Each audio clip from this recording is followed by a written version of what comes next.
이제 다 같이 일어나셔서 오늘도 우리를 불러 예배케 하신 하나님께 감사하며 함께 사도신경으로 우리의 신앙을 고백하겠습니다. 나는 전능하신 아버지 하나님 천재 창조주를 믿습니다. 그의 유일하신 아들 우리 주 예수 그리스도를 믿습니다. 그는 성령으로 잉태되어 동정녀 마리아에게서 나시고 본디오 빌라도에게 고난을 받아 십자가에 못 박혀 죽으시고 장사된 지 사흘 만에 죽은 자 가운데서 다시 살아나셨으며 아버지 하나님 우편에 앉아 계시다가 오히려부터 살아있는 자와 죽은 자를 심판하러 오십니다. 나는 성령을 믿으며 거룩한 공교회와 성도의 교제와 죄를 용서받는 것과 몸의 부활과 영생을 믿습니다. 아멘.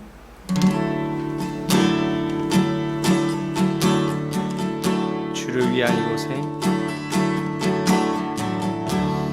주를 위한 이곳에 예배하는 자들 중에 그가 찾는 이 없어 주님께서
나 무엇과도 주님을 바꾸지 나 무엇과도 주님을 바꾸지 않으리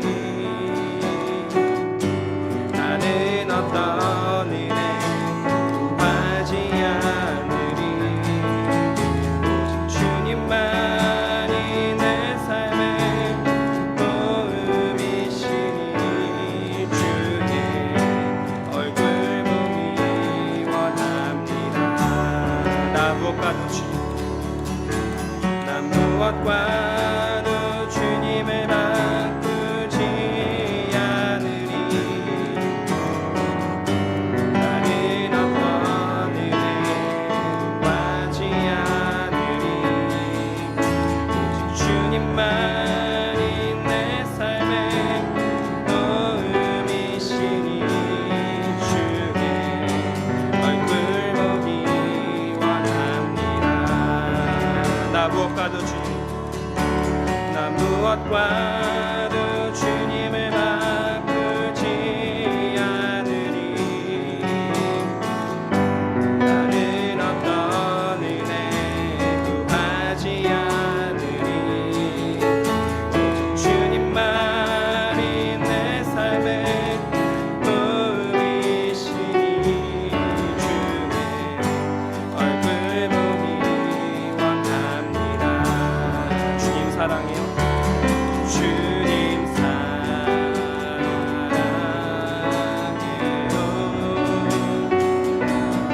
온 마음과 정성 다해 하나님의 신실한 친구 되기 원합니다 나 무엇과도 주님을 바꾸지 않으리 나는 어떤 은혜 구하지 않으리 오직 주님만이 내 삶의 도움이시니 주의 얼굴 보기 원합니다 주님 사랑해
주의 사랑 오직 주의 사랑에 매여 내 영 기뻐 노래합니다 이 소망의 언덕 꿈의 땅에서 주께 사랑드리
침묵으로 기도하시겠습니다.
우리를 사랑하시는 사랑의 아버지, 우리가 진정 하나님을 아버지라 부를 자격이 없지만 예수 공로로 아버지라 부르오니 우리를 용납하여 주시옵소서. 한 주간을 살아가며 아버지를, 부모를 얼마나 기억하며 살았습니까? 창조주의 자녀임에도 세상의 자녀처럼 살진 않았습니까? 우리의 부족함을, 우리의 죄악됨을 이 시간 다 용서하여 주시고 오늘도 씻기시고 귀하다 여겨주시옵소서. 그 은혜에 보답할 수 없기에 하나님을 고백할 뿐입니다. 그 은혜를 찬양할 뿐입니다. 예배에 참여할 뿐입니다. 이 예배에 하나님의 은혜에 보답할 길 없어 예물로 표현할 뿐입니다. 이 예물이 우리와 같은 사랑을 받을 수 있는 사람들이 많아질 수 있도록 사용되게 하시고 이 예신 공동체를 든든히 세워질 수 있도록 역사하여 주옵소서. 주님, 오늘도 우리에게 말씀하십니다. 이 말씀에 온전히 아멘할 수 있는 은혜를, 믿음을 허락하옵소서. 맡기오며 예수 그리스도의 이름으로 기도드립니다. 아멘. 우리 일어나셔서 십계명 낭독이 있겠습니다.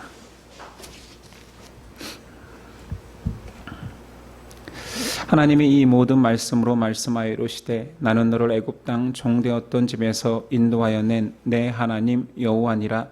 제1은 너는 나 외에는 다른 신들을 내게 두지 말라. 제2는 너를 위하여 새긴 우상을 만들지 말고 또 위로 하늘에 있는 것이나 아래로 땅에 있는 것이나 땅 아래 물속에 있는 것에 어떤 형상도 만들지 말며 그것들에게 절하지 말며 그것들을 섬기지 말라. 제3은 너는 내 하나님 여호와의 이름을 망령되게 부르지 말라. 제4는 안식일을 기억하여 거룩하게 지키라.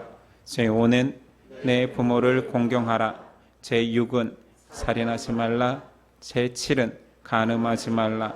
제8은 도둑질하지 말라. 제9는 내 이웃에 대하여 거짓 증거하지 말라. 제10은 내 이웃의 집을 탐내지 말라. 예수께서 이르시되 내 마음을 다하고 목숨을 다하고 뜻을 다하여 주 너의 하나님을 사랑하라 하셨으니 이것이 크고 첫째 되는 계명이요 둘째도 그와 같으니 내 이웃을 내 자신같이 사랑하라 하셨으니 이 두 계명이 온 율법과 선지자의 강령이니라. 아멘.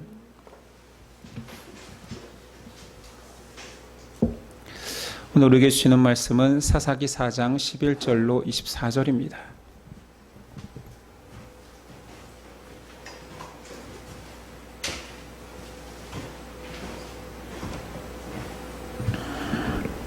사사기 4장 11절로 24절, 저와 여러분들이 한 절씩 교독하겠습니다.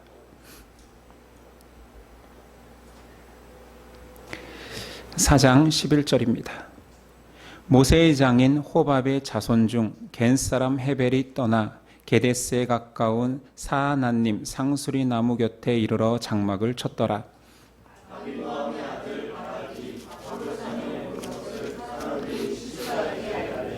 시스라가 모든 병거 곧 철병거 900대와 자기와 함께 있는 모든 백성을 하루셋 학고임에서부터 기송강으로 모은지라.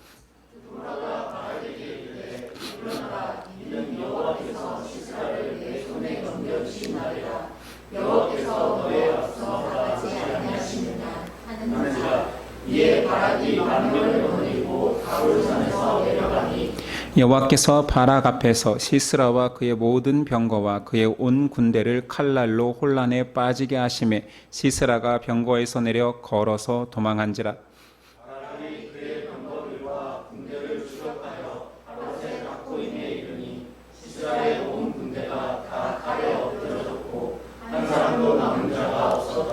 시스라가 걸어서 도망하여 겐사람 헤벨의 아내 야엘의 장막에 이르렀으니 이는 하소랑 야빈과 겐사람 헤벨의 집 사이에는 화평이 있음이라.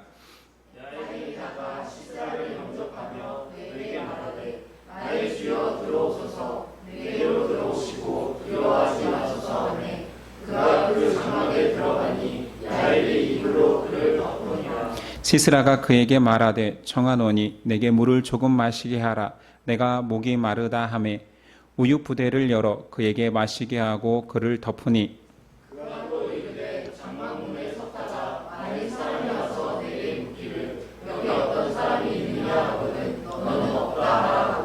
그가 깊이 잠드니 헤벨의 아내 야엘이 장막 말뚝을 가지고 손에 방망이를 들고 그에게로 가만히 가서 말뚝을 그의 관자놀이에 박음에 말뚝이 꿰뚫고 땅에 박히니 그가 기절하여 죽으니라.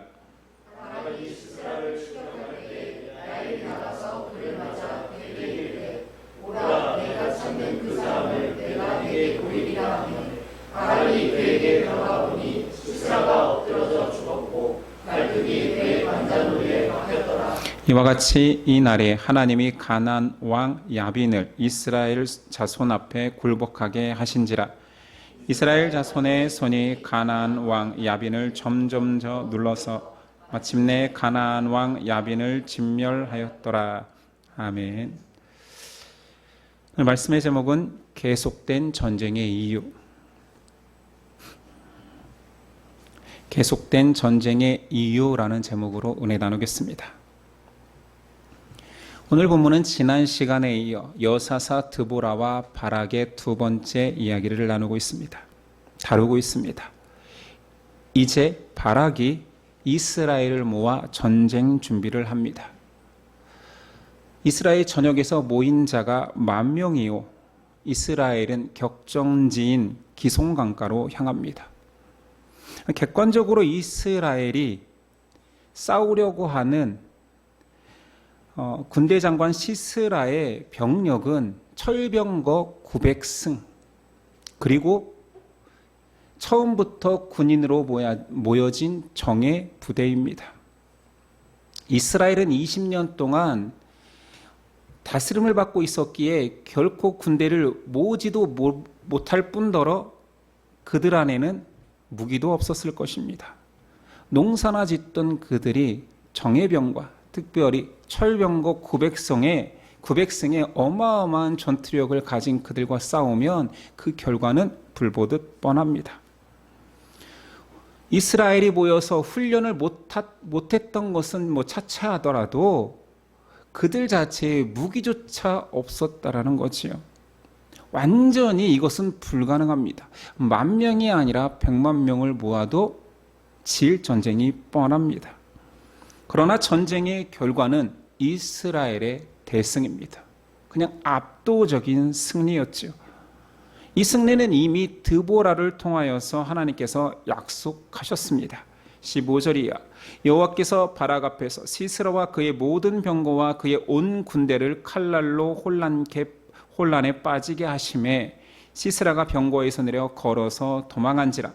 바락이 그의 병거들과 군대를 추격하여 하루셋 학고임에 이르니 시스라의 온 군대가 다 칼에 엎드러졌고 한 사람도 남은 자가 없었더라. 이 전쟁은 하나님이 하셨습니다. 말씀에는 여호와의 칼날, 하나님의 칼날이 무엇입니까? 오늘 본문에는 유추할 수가 없습니다. 하나님이 그냥 역사하셨겠지 하겠지만 오늘 4장 다음 장 5장에는 여사사 드보라와 바락이 이 승리를 노래하고 있습니다. 그 가사를 보면 얼추 하나님의 칼날의 역사하심이 무엇인지 유추할 수 있습니다. 사사기 5장 4절과 20절입니다. 여호와여 주께서 세일에서부터 나오시고 에돔 들에서부터 진행하실 때 땅이 진동하고 하늘이 물을 내리고 구름도 물을 내렸나이다. 별들이 하늘에서부터 싸우되 그들이 다니는 길에서 시스라와 싸웠도다. 기손강은 그 무리를 표류시켰으니 이 기손강은 옛강이라 내 영혼아 내가 힘이 있는 자를 밟았도다. 하늘과 구름이 물을 쏟아냈고 그것이 별들이 전쟁을 치룬다 표현하고 있습니다. 기손강은 평소에 비가 오지 않을 때는 마른 땅처럼 단단하게 굳어지는 지형이었습니다. 비가 와야지만 강이 생기는 거지요. 시스라의 병거들이 그곳을 주둔지로 삼았다라는 것은 지금은 딱딱한 땅이 있는 건기라는 뜻이지요. 근데 불현듯 그곳에 비가 오지 않는 그 시기에 폭우가 쏟아졌습니다. 철병거를 가진 시스라의 군대는 오히려 철병거가 전쟁에 방해가 되고 그 막강한 화력을 가진 그 철병거가 무용지물이 됩니다. 군대는 우왕좌왕했고 이스라엘 군인들은 가서 학살을 했습니다. 여호와의 칼날은 폭우였지요. 장수 시스라는 병거에서 내려 도보로 도망쳤다라고 표현되어 있습니다. 사사기에서 계속 사사를 통한 전쟁 이야기를 다루고 있습니다. 왜 하나님은 계속 이스라엘 안에 전쟁을 치르게 하실까요? 전쟁은 생명을 걸고 싸우는 일입니다. 하나님께서는 이스라엘에게 보여주고 싶은 것은 생명을 건 이 전쟁을 통하여서 생명이 이 전쟁에서 승리하는 자에게 있다. 단순히 이것이 아니라 영원한 생명이 전쟁에 있는데 그 전쟁의 승자가 하나님임을 선언하는 것입니다. 생과 사의 전쟁에서 승리를 얻을 수 있는 유일한 길이 하나님께 있음을 계속 알려주시는 거지요. 피조물인 인간이 인생 속에서 깨달아야 되는 것이 바로 이것입니다. 사람이 살지만 죽어가고 있고 결국은 생명을 잃을 때가 오는데 사람의 생명을 주관하는 창조주가 계시다. 너에게 생명을 부여하였듯 실제로는 영원히 살 수 있는 영원한 생명을 부여해 줄 수 있는 창조주가 있다. 이것을 전쟁을 통하여서 전쟁에 목숨 걸고 싸우는 그 삶 속에서 깨달으라는 것이요. 인간은 신분을 망각합니다. 부모에게서 태어나고 생명을 거저 얻은 것이라고 자연의 순리 속에서 생명이 태어난 거라고 착각합니다. 인간이 그래서 존재의 이유를 계속 망각하는 거예요. 창조주가 부여하신 생명이며 이것은 일순간일 뿐이며 영원한 생명을 지닐 수 있는 존재가 인간이라는 거지요. 영원한 생명의 공급자이신 하나님께 오기만 하면, 그의 편이 되기만 하면, 그에게 돌아가기만 하면 이 전쟁, 생명을 건 전쟁은 승리다를 선언하고 있는 것입니다. 전쟁의 승리는 오직 하나님께 있습니다.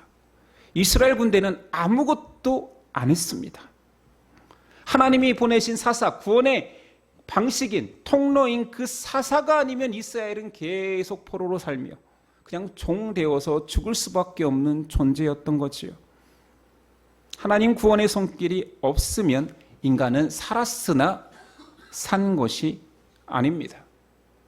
그렇다면 하나님을 부인하는 그 존재의 결과는 어떨까요? 권력자 시스라의 최후를 통해서 보여줍니다.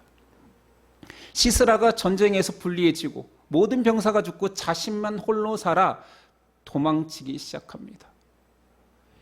생명이 걸렸으니 자신의 지혜가 총동원됐겠죠. 어떻게 하면 내가 살아 돌아갈 수 있을까?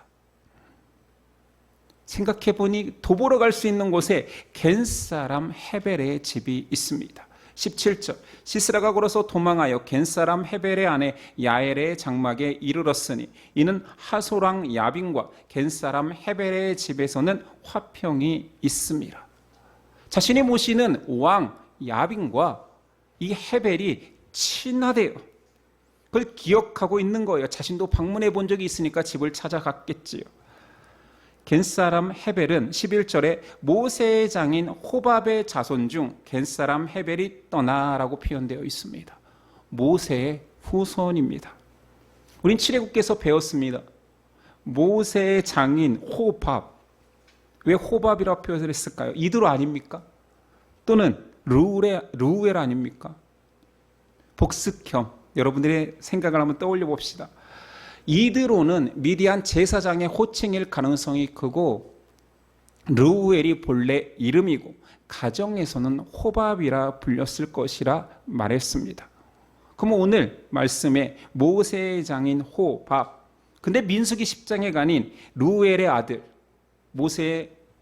장인의 본명이죠. 르우엘의 아들도 호밥이라고 되어 있습니다. 그러니까 성이 없던 그 시기에 우린 김씨의 아들도 김씨잖아요. 호밥이라 불리는 가정의 이름이 있을 것이다. 그래서 모세의 장인도 호밥, 모세의 처남도 호밥이라고 추측합니다. 모세의 처남이었던 그 일가인 것은 분명하니 오늘 말씀에서는 누구여도 상관은 없지요. 자, 시스라가 찾아간 그곳은 평소에 화친을 맺었던 화평하였던 그 호밥의 집입니다. 자기의 지혜를 총동원해 도망간 그곳이 자신의 무덤이 됩니다. 헤벨의 아내 야엘은 평소에 화친을 맺은 것 같아 갔는데 그래서 시스라는 그 연약한 여인에게 자신의 신변을 의탁했는데 결과는 이렇습니다. 18절 이하 야엘이 나가 시스라를 영접하며 그에게 말하되 나의 주여 들어오소서 내게로 들어오시고 두려워하지 마소서 하매 그가 그 장막에 들어가니 야엘이 이불로 그를 덮으니라.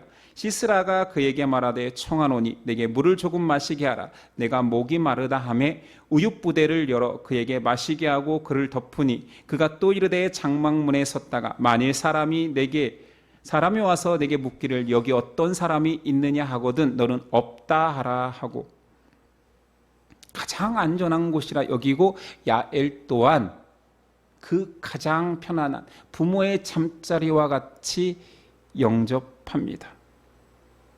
한 나라의 군대 장관, 특히 이스라엘을 지배했던 지배국의 군대 장관이니 얼마나 높은 자입니까?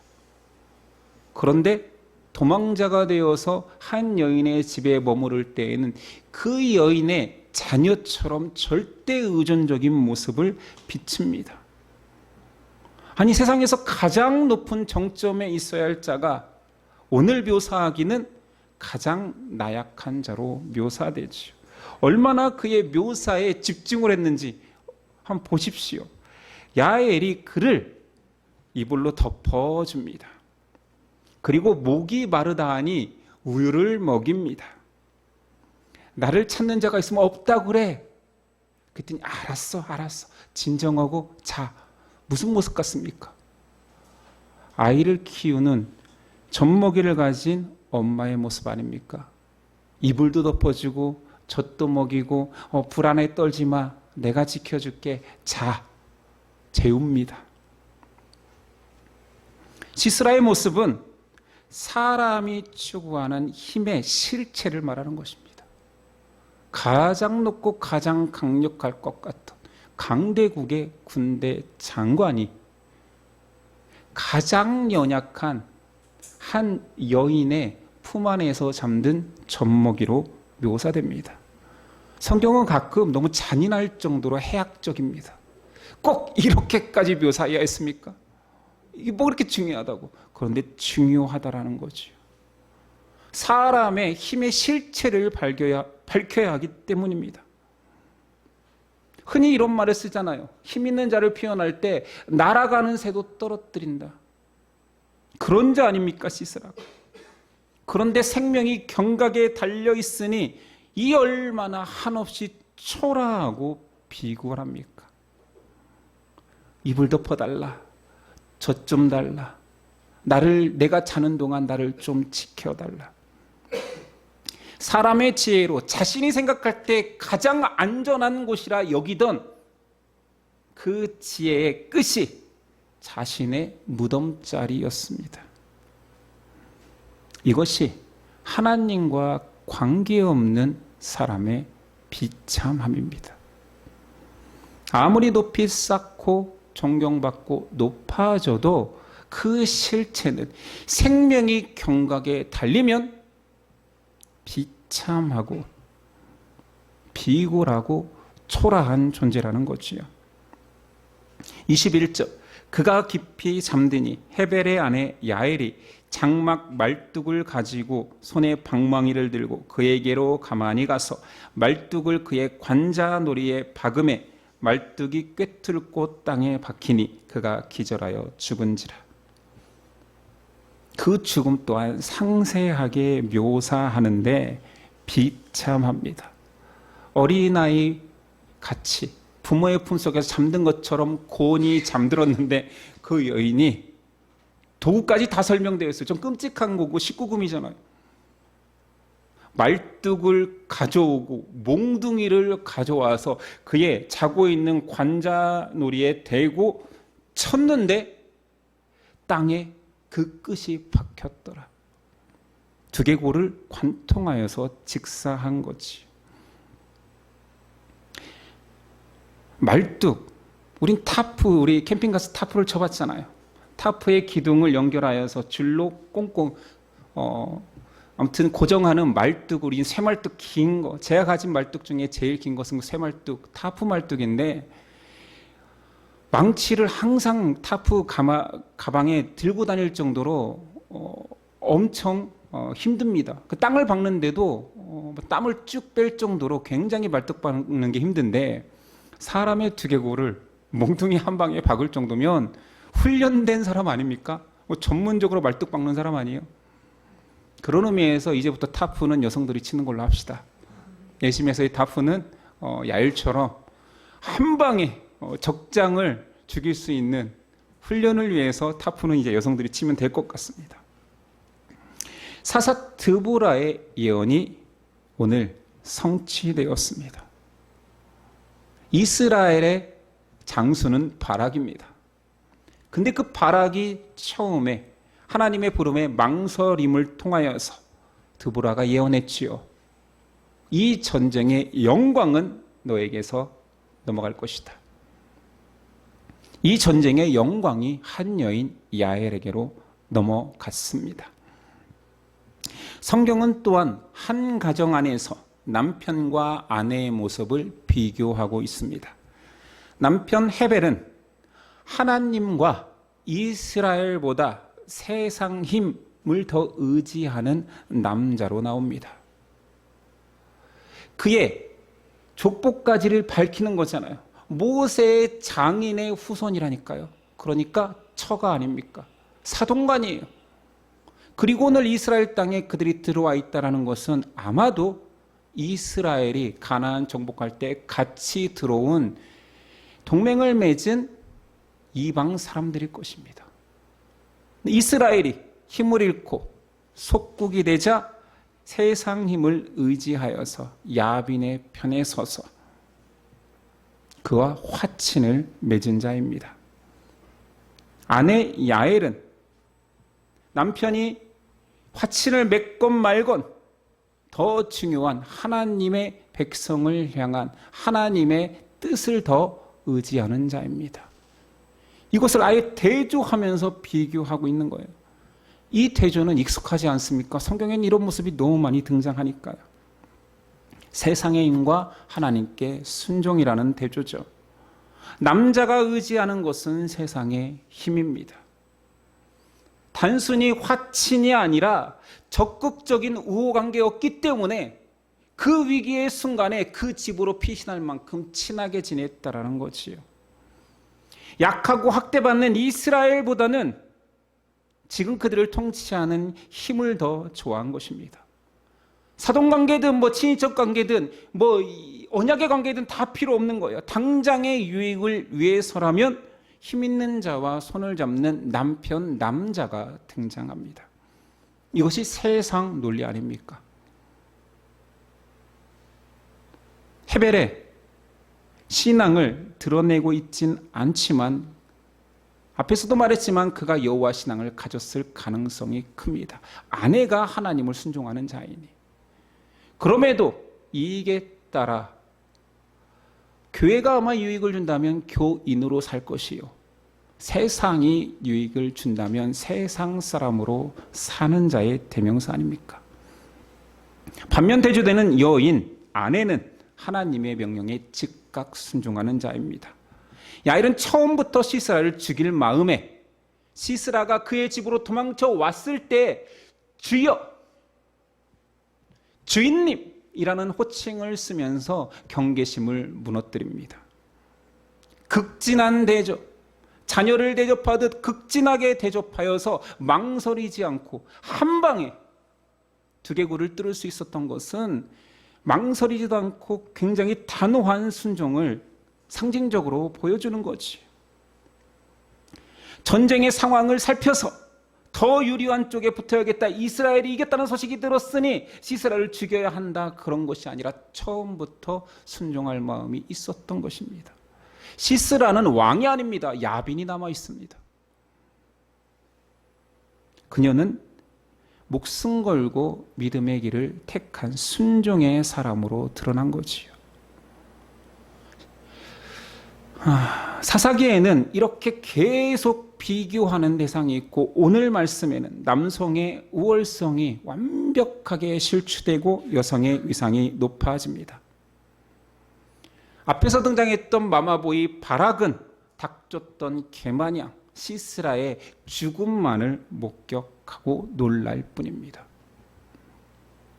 전쟁은 하나님이 하십니다. 순종하는 자를 통해서 하나님이 일하실 뿐이지요. 전쟁이 하나님의 목적이 아닙니다. 이 전쟁을 통하여서 순종하는 자를 찾는 것이 하나님의 목적입니다. 오늘 말씀 스토리의 결론으로 가봅시다. 이 결론은 너무 명백하게 앞부분, 서론과 뒷부분에 똑같이 강조되어 있습니다. 14절, 드보라가 바락에게 이르되 일어나라, 이는 여호와께서 시스라를 네 손에 넘겨주는 날이라. 여호와께서 너의 앞서 나가지 아니하시느냐. 두 가지가 강조되고 있습니다. 이 전제, 여호와께서 네 손에 넘겨준 날이라. 하나님께서 먼저 앞서 가시리라. 14절이지. 그러나 24절, 이와 같이 이 날에 하나님이 가나안 왕 야빈을 이스라엘 자손 앞에 굴복하게 하신지라. 24절, 가나안 왕 야빈을 진멸하였더라. 주체, 하나님이 계속 등장하고 이 날에 이기시리라. 하나님이 먼저 가시리라. 결론적으로 이 날에 여호와께서 진멸하셨더라. 하나님께서 다 하신다라는 주제를 또 말하고 있습니다. 전쟁은 주께 속했습니다. 그런데 사람들이 정말 이것을 깨닫지 못하거나 망각합니다. 계속 착각하고 잊어버리는 것이요. 하나님의 부름을 받은 여사사 드보라도 바락이 이 전쟁에 필요하다라고 생각합니다. 하나님이 하시는데. 이왕이면 드보라가 예스 하고 제가 가겠습니다. 바락이 필요 없지 않습니까? 하나님이 하실 건데요. 이럴 수도 있었잖아요. 자, 드보라에게 부름받은 바락은 하나님의 전쟁에 내 가겠습니다. 이스라엘 10,000명이 필요합니까? 라고 말할 수도 있었잖아요. 하나님이 하실 텐데. 실제로 그런 일들이 뒤에 등장합니다. 자꾸 10,000명을 동원하고 몇천 명을 동원하고 이기는 전쟁 같으니 기드온 때에는 아예 다 돌려보내라. 전쟁하겠다고 모여든 자들도 돌려보내라. 이 전쟁은 내게 속하였다 보여주지 않습니까? 바락도 1만 군대로 이기는 전쟁이라고 착각합니다. 그럼 1만 명 모인 군사들은 어떤 착각을 할까요? 무기와 전술로 이길 거라 착각하는 거지요. 하나님의 구원 계획은 변하지 않습니다. 이 구원 계획에, 이 구원 전쟁의 주인공도 변하지 않습니다. 그런데 사람들은 이 주인공이 변한다고 생각해요. 사사가 변하듯 병사들이 변하고 군사가 변하고, 그리고 내가 분연히 일어나 나아가면 내가 그 주인공이 될 수 있을 거라고 착각하지요. 지금 이것은 영적 전쟁, 믿음으로 승리하는, 하나님이 이기셨다를 고백하는 그 믿음의 전쟁이라 말했습니다. 그렇다면 우리도 동일한 적용을 할 수 있는 거지요. 생명을 주시는 이 영적 전쟁에서 하나님이 다 하신다, 하나님께서 믿음 가진 자, 순종하는 자, 이 전쟁의 승자는 하나님이다 고백하는 자에게 생명을 주시는데, 내가 이 전쟁의 승리를 좌지우지하는 것처럼, 또는 이 전쟁 승리에 내 공로가 있는 것처럼 착각한다라는 겁니다. 구원은 사람의 절대 무능과 하나님의 절대 은혜로 완성됩니다. 하나님의 이 전적인 구원 계획을 사람이 인정하기 힘들어합니다. 신앙인들이. 성도는 그 구원을 돕는 자가 아닙니다. 이스라엘이 전쟁에서 뭔가를 도왔다고 착각하지 말라라는 거예요. 철저한 무능의 존재로 등장한다니까요. 아무것도 할 수 없는 무능의 대명사인 한 집안에 아무것도 안 하고 그냥 일만 하고 젖이나 끓이는 그 여인을 통해서 하나님은 적장을 죽이신다니까요. 성도는 하나님의 전적 은혜에 참여함을 감사하고 감격하며 노래하고 고백할 뿐입니다. 나의 헌신과 노력이 하나님의 구원을 앞당길 것처럼 착각하지 말라라는 거지. 전쟁 승리를 자신의 노력으로 이길 거라고 착각했던 대명사가 있지 않습니까? 사무엘서에 등장하는 사울입니다. 사울왕. 하나님은 사울왕을 통하여서 아말렉을 진멸하라 명령받았습니다. 적장의 왕으로 참여한 사울은 목숨 걸고 싸웠겠지요. 전쟁에서 승리했습니다. 그런데 하나님의 명령은 아말렉을 진멸하라였는데 왕을 살려주고 그 진멸 속에는 가축까지, 그 땅에 있던 모든 가축도 죽여라 했는데 좋은 가축들은 다 살려둡니다. 이 소식을 들은 사무엘이 사울 앞에 섰습니다. 왜 그러셨습니까? 묻는데, 이 좋은 가축들은 하나님께 제사로 드리려고 가져왔습니다. 사무엘이 이 얼마나 귀한 헌신인가라고 했겠습니까? 사울 왕이요, 이스라엘의 진짜 왕이 누굽니까? 순종이 제사보다 낫습니다. 사울은 자신이 사람들이 왕이라 칭송해주니 자신도 진짜 왕이라고 착각하는 거지요. 이 전쟁의 승리에 공헌한 자가 자신이라고 여겨 자기가 판단하여서 왕의 지시보다, 실제 왕의 지시보다 자신의 뜻이 더 귀한 것입니다. 그러니 선지자가 순종해야지. 순종이 무슨 제사? 순종하라는 게 하나님의 명령인데. 사사기는 이런 신앙인의 상태를 폭로하는 것을 주저하지 않습니다. 이유는 이 전쟁을 통한 생명이 구원해지는 하나님의 구원 역사에 사람이 개입할 수 있는 것은 아무것도 없기 때문입니다. 그러니 어줍지 않게 사람이 뭔가를 한다라고 할 때마다 폭로하는 거예요. 네가 과연 이 승리에 참여할 자격이 있어 승리한 것이냐? 그냥 종으로 살다가 막대기, 작대기 하나 들고 삽 하나 들고 참여했는데 하나님께서 다 이룬 전쟁 승리에 그냥 참전한 것뿐 아니냐?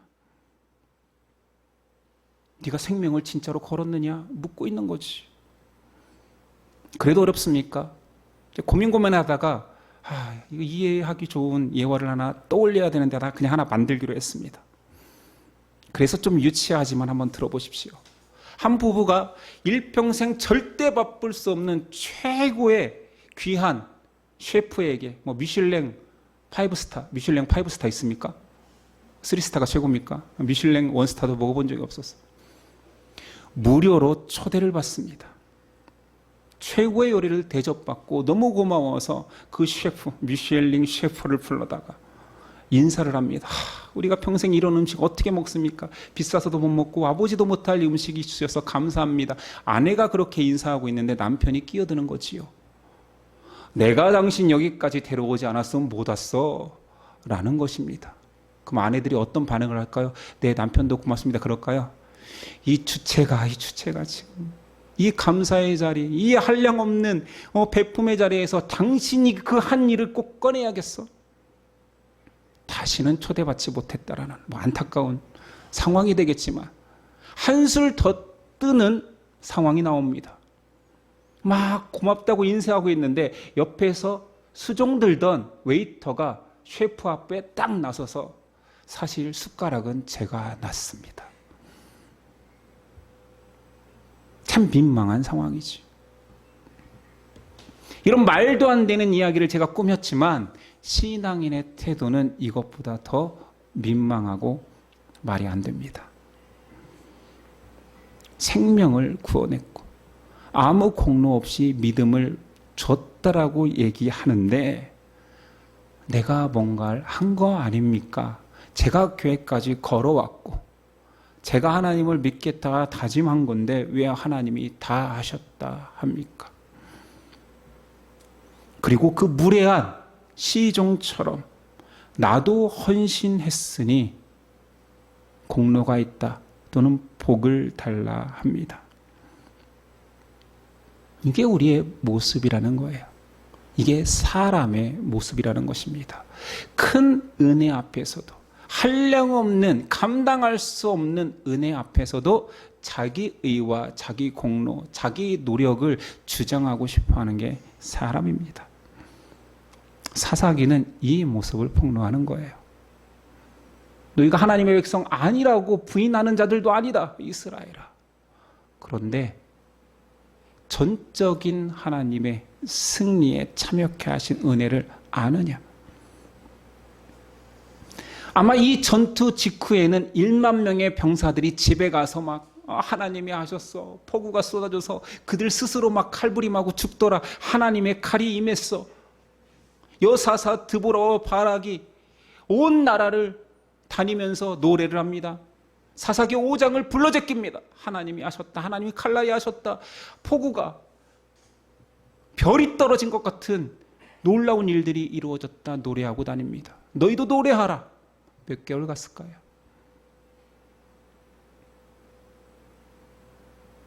홍해를 건넌 지 한 달 만에 그렇게 다시 애굽으로 돌아가고 싶다라고 원망했던 백성인데 몇 개월 갔을까요?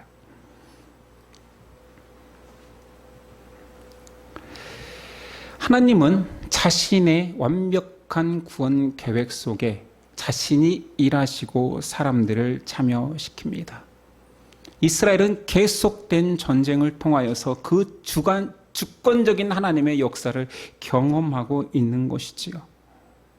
그런데도 은혜를 깨닫지 못하거나 그 은혜를 잠시 고백하지만 또다시 망각합니다. 그렇다면 우리는 잘 깨닫고 망각하지 않는 자입니까? 우린 더 큰 실체를 봤거든요. 그들은 그림자만 보고도 하나님의 은혜를 깨달으라 하는데 우리는 실체인 예수 그리스도의 구원 사역을 아는 자임에도 불구하고 깨닫지 못하거나 계속 망각합니다.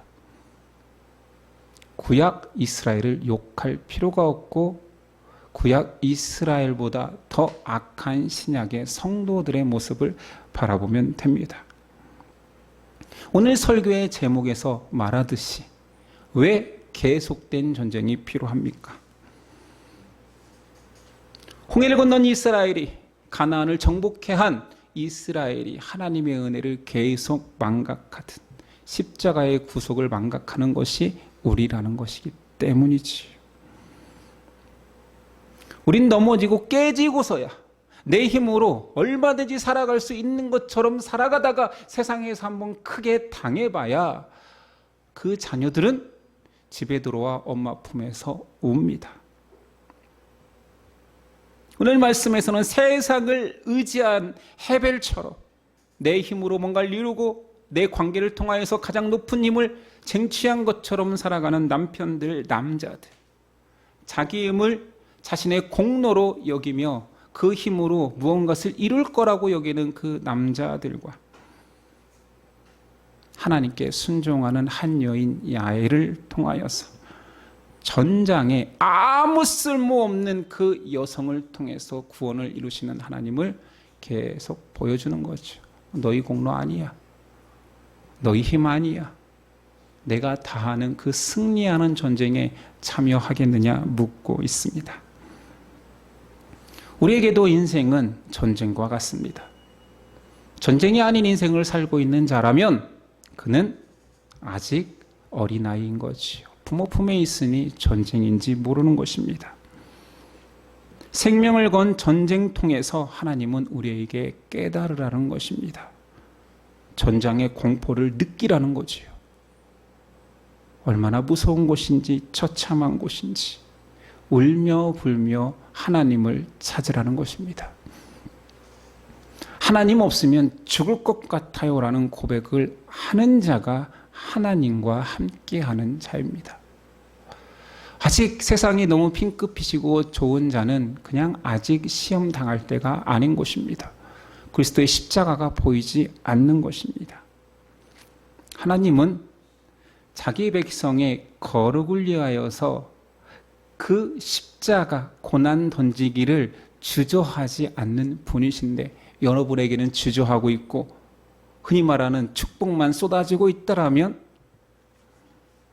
기독교가 아니거나 아직 너무 어린 것입니다. 그것이 우리의 실체며 이 못난 모습을 바꾸어 하나님 백성답게 만드시는 하나님의 계획은 계속될 것입니다. 여러분이 힘들게 하는 것은 무엇입니까? 나의 아픔뿐만 아니라 내 자녀의 아픔일 수도 있습니다. 내 고통이면 견디겠는데 내 자녀의 고통이 더 힘들 수도 있습니다. 나는 열심히 살아가는데 세상이 나를 알아봐 주지 못하고 세상이 오히려 날 미워할 수도 있습니다. 조롱일 수도 있습니다.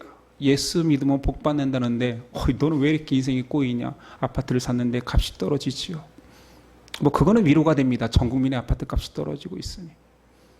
더 이상 제가 알던 그 교회 권사님들은 어떻게 전도할지 궁금해요.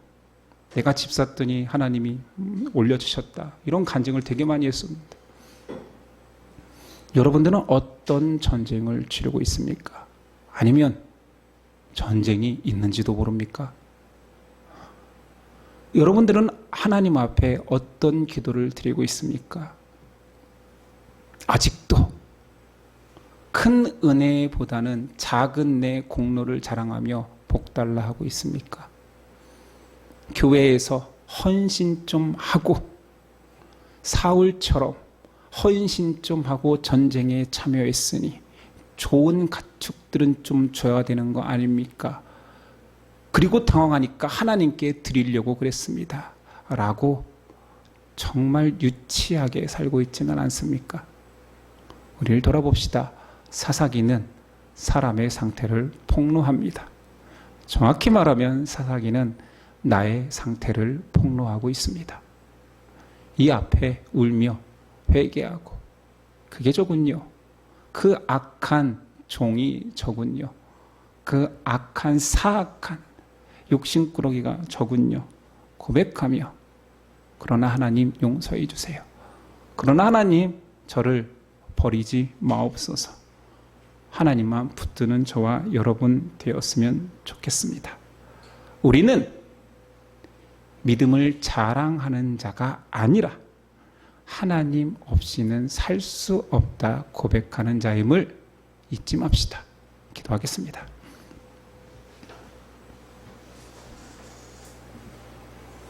믿음이 주님의 것이온데 그 은혜를 고백할 수는 있지만 그 믿음을 내가 가진 것처럼 그 믿음을 내가 지금 사용하여서 내 구원을 한 발짝 한 발짝 나아가는 것처럼 착각하고 교만한 우리 가운데 말씀 주셔서 감사합니다. 하나님이 아십니다. 하나님이 그 큰 은혜를 저에게 주셨습니다. 아무것도 아니고 절대 받을 수 없고 죄인이었을 때 나를 그리스도의 공로로 의롭다 하셨습니다.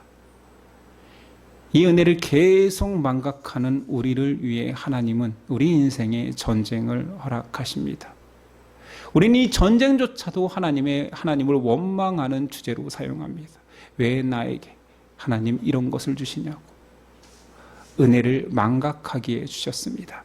하나님을 붙들지 않기에, 절대적으로 의존하지 않게 주셨습니다. 깨지고 넘어질 때마다 부모 품에 달려든 아이처럼 하나님 앞에 나아가도록 믿음 주시옵소서.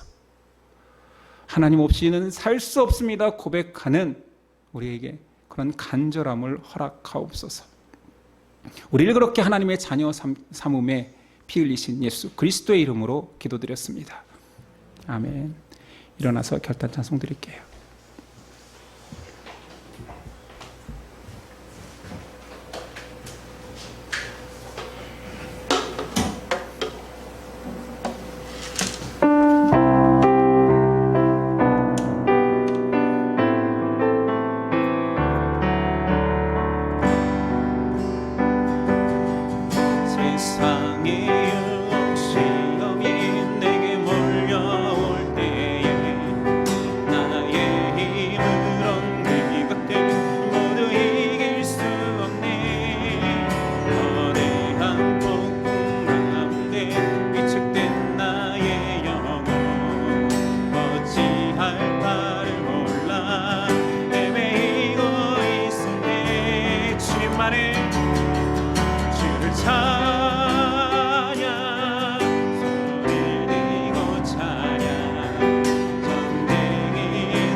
때마다 주를 찬양 소리내고 찬양 전쟁인 나에게 속한 것 아니니 주를 찬양 소리내고 찬양 전쟁인 하나님께 속한 것이니 주위를 둘러보면 아무도 없는데 믿음의 눈을 들면 보이는 분 계시네. 지금도 내 안에서 역사하고 계시니 사망과 어둠의 권세 물리치신 예수님. 아멘. 주를 찬양 손을 들고 찬양 전쟁은 나에게 속한 것 아니니 주를 찬양 손을 들고 찬양 전쟁은 하나님께 속한 것이 1절 다시 고백합니다. 세상의 유혹 시험이 내게 몰려올 때에 나의 힘으론 기겁대 모두 이길 수 없네.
마치겠습니다. 이제는 우리 주 예수 그리스도의 은혜와 아들을 보내신 하나님의 사랑과 성령의 교통하심이 저는 아무것도 아니고 아무것도 안 했습니다. 주님이 다 하셨고 주님이 승리하셨고 우리를 부르셨습니다. 고백하는 저와 예심 형제 자매들에게 이제부터 영원까지 함께 하시기를 간절히 축원하옵나이다. 아멘.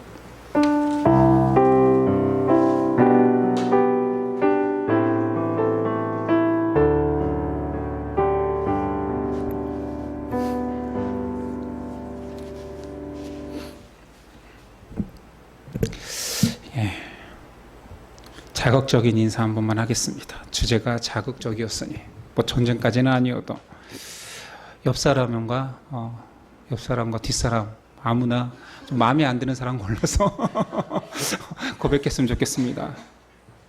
너는 아무것도 아니야.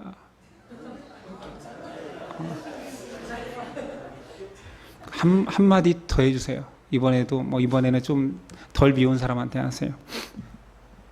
뭔가 했다고 착각하지 마.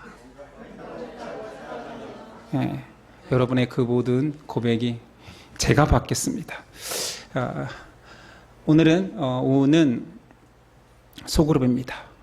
예배를 마치겠습니다. 한 주간도 승리하십시오.